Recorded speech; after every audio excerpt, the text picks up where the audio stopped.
हमरा माफी भी मांग के गईले। कई लोग अइले आ गईले देखते ही राम राम कईले।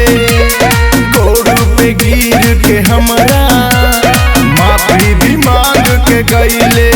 सब जाने लगे छोटे सरकार हई नवादा जिला के हम भूमिहार हई।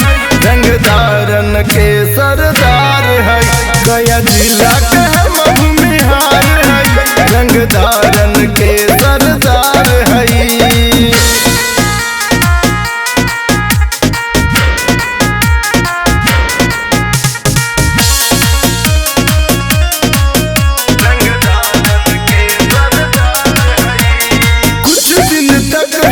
चुप रही तो भइले कई गो पैदा।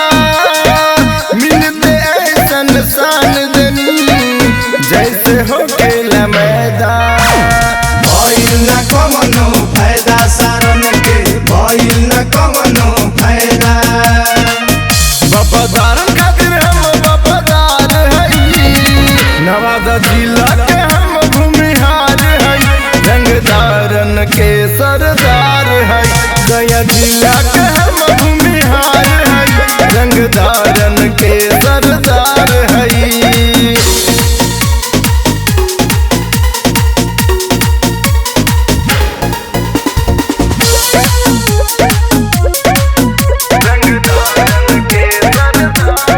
छुप छुपा के भागल चले देखते हमके किनारे से।